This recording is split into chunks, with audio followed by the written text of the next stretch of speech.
The trade deadline wrapped up a few hours ago, and a team who was seemingly involved in almost every deal was the Orlando Magic. They made multiple big trades to reset and start a rebuild, and after having some time to think over it and consider the moves they made, I think they've made some fantastic decisions for their future. So, in today's video, I'm going to be taking a look at the 3 major trades the Orlando Magic made today, how this will impact the team going forward, and why overall I believe this team has a very bright future ahead of them. Before we start, if you're new here and enjoy the video, be sure to subscribe. For more NBA content like this, I'm trying to hit 16,000 subscribers, so all support would be greatly appreciated. Anyway, with that being said, let's talk about the Orlando Magic. The first big trade Orlando made this morning was the Nikola Vucevic deal, which really came out of nowhere and surprised everyone. There were many reports that Vucevic was off the table, and Chicago had never even been mentioned at all in the conversation for a trade around him. However, it did go down, and now Orlando have officially nosedived into a rebuild with their best player gone. I'll talk about Chicago's side in a future video, but for the Magic, this is a solid deal for them, and the return package is okay for their jumpstart on a rebuild. They got back Wendell Jr., Otto Porter Jr., and 2 first, which on the surface seems pretty mediocre, but I don't think it's that bad and is mainly beneficial for them. The 2 first-round picks are obviously a W. Any losing franchise loves having draft picks, so not a problem there. Wendell Carter Jr., the young third-year center, has been underwhelming this season, and right now, it's hard to know what his minutes are going to look like with Mo Bamba and Jonathan Isaac. He's a horrible defender and gets exposed by very average players, but his offensive talent can be exciting at times, and particularly in a system like Orlando's, could be used well. I like his fit alongside Jonathan Isaac a lot on paper. He's a great weak side defender and shot blocker, so running those two together could be the move for Orlando that allows Carter to maximize his potential. Otto Porter, I doubt, will have a large involvement with this team, but he's a solid vet that can provide good shooting and will probably be a starter or be the 6th man for this team moving forward. Overall, I don't mind this return package for Orlando. It definitely feels like they jumped into this overdue rebuild all of a sudden, like this trade came out of nowhere for real, but I think this package is decent enough to help them in the future.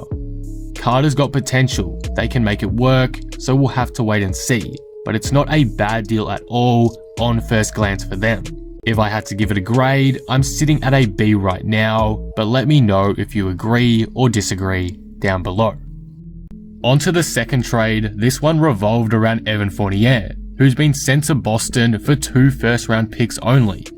Personally, I feel like the Magic could have got a lot more back for Evan, who's been an underrated guard in the league the last few seasons, being a consistent near 20 points per game scorer for Orlando. Obviously, 2 first-rounders aren't bad, so if I'm an Orlando fan, I wouldn't be complaining too much, but it's definitely a bit underwhelming for the value I personally believe Fournier has. Again though, whilst it's not the best deal for them, I can't put too much slack on it because it still does help their rebuild. So again, I'm probably giving this trade a B for the Magic, maybe a C+ if we want to be harsh. And finally, the last trade Orlando made was the Aaron Gordon trade, who had requested to leave the franchise just a few days before the deadline. In my books, this is definitely the best trade they made out today, because what they got back is going to be so beneficial to them down the line and even in the short term too. For AG, they got back Gary Harris and RJ Hampton, 2 special young players who have shown glimpses of all-star talent multiple times. Though RJ still had very little experience and not much NBA game time in his short career so far in the league, he's shown potential to be a great scorer and highlight player, and we saw more flashes of that back when he played in New Zealand. The more time he spends on this team, the more comfortable he gets in his role, and on Orlando, with potentially plenty of playing time going his way, this gives him the chance to break out. I'm expecting some solid improvements from Hampton and Orlando, assuming he's going to see increased floor time, but I have a lot of faith in him to play well in this new city. As for Gary Harris, though he's declined the last couple of years on Denver, he's still been an excellent role player, and maybe a fresh change of scenery could bolster his game back to what we were seeing in 2017 and 2018. He's a fantastic perimeter defender and will be important in establishing Orlando's new backcourt identity, with Fournier, DJ Augustine and Markelle Fultz all gone, Fultz temporarily with injury. I think his fit in Orlando will be very good. He's a great replacement for Fultz while he's out and adds the shooting and defense the team needs. The pairing of him and Cole Anthony is exciting, so I'm looking forward to his debut in the blue. Again, I'm a big fan of this deal for Orlando, so I'm leaning towards giving this an A right now. There's a lot of potential here for this to be a great return package. But with that all being said, how do these new pieces for Orlando give them a bright future? Well, let's just take a look at their current young core. Obviously, as I've mentioned, they now have guys like RJ Hampton, Gary Harris and Wendell Carter Jr. on their team. That's being added to an already great young core of Markelle Fultz, Jonathan Isaac, Cole Anthony, and Chuma Okeke. Hopefully I pronounced that right, so that's extremely exciting. Though a few of those guys are injured currently, and that's maybe holding down the hype of this core back a bit, it's still a group of players that have potential to be all-stars, or at the very least, star-caliber players in their role. Fultz was breaking out until his devastating injury. Isaac last season was looking like a future defensive player of the year, and his offensive game was becoming more refined. Cole Anthony is a rookie with a lot of potential, and now with Fournier out of the picture, he's going to get a lot more touches, which will for sure speed up his development. Chuma can be the X factor on this team, and just the other night dropped 17 points in a win against Phoenix. Provide him with some more consistent minutes and he has the chance to shine. Again, all of that is being improved with the new additions from these trades, and it's allowing the Magic to get multiple building blocks in place for this rebuild. Another big thing that's exciting for this team is the draft picks. Orlando has their own already, and as one of the league's worst teams that's going to get worse after these trades, they'll be able to land a top pick in this year's draft and potentially get a franchise-changing player like Cade Cunningham, Jalen Green, Evan Mobley, or Jalen Suggs, someone like that.